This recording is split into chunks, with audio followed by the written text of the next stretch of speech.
A few weeks ago, I was in my parents' home. They were redecorating. They asked me for some help.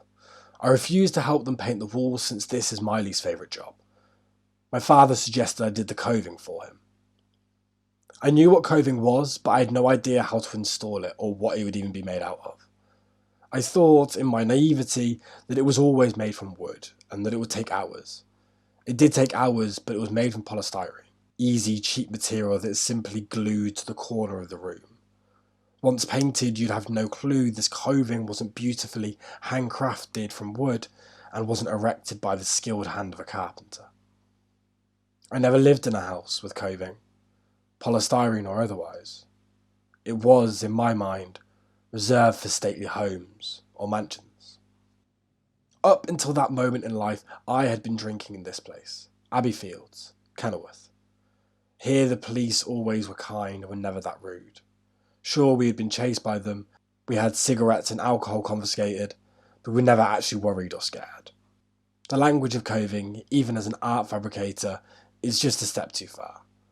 The first time I properly noticed was in a National Trust property. We spent the day walking through multiple gardens, white, red, purple. A home with multiple gardens and coving. Wouldn't that be nice? I spent time with these fragile pieces of polystyrene, my arms above my head, sweat beading into my eyes.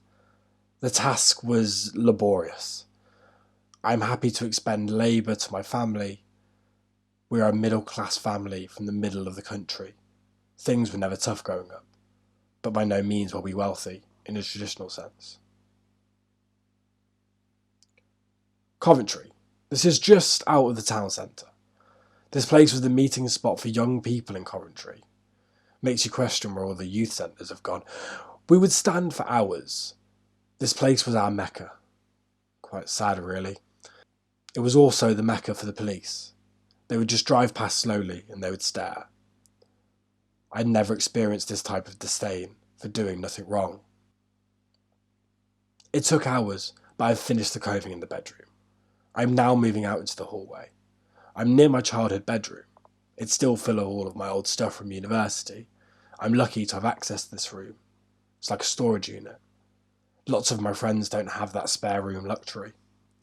As this coving is creeping out over the corridor, it's using my labour as a platform to glue itself onto the ceiling.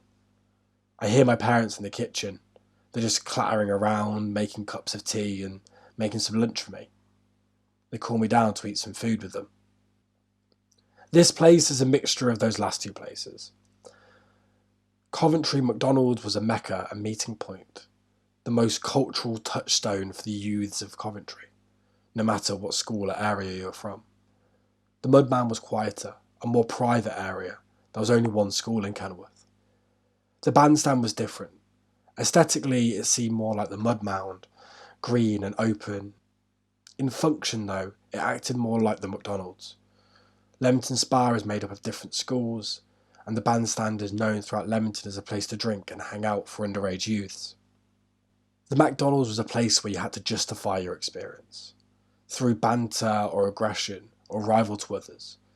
This aggression towards rivals was commonplace until the police would turn up.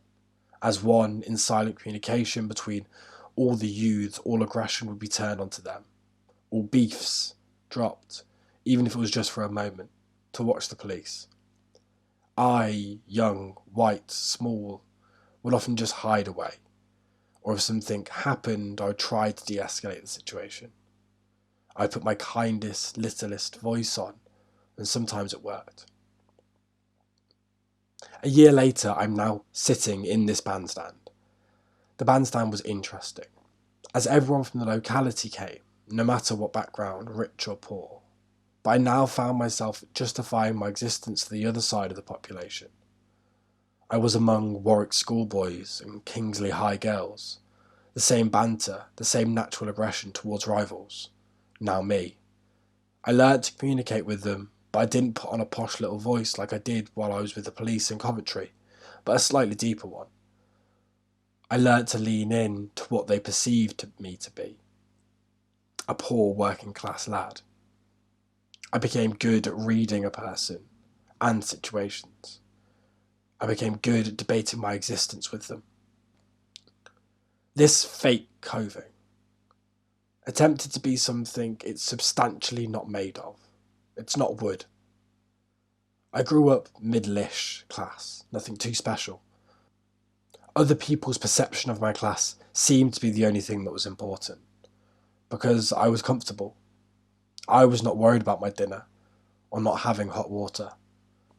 I was afforded the luxury to flip-flop between perceived social classes, but I found myself loving the fashion of the countryside, of the upper class. I like tweed and herringbone. I own a handcrafted walking stick. I call it Helmsley. I look quite posh. You could probably just stick me to the wall with some silicone.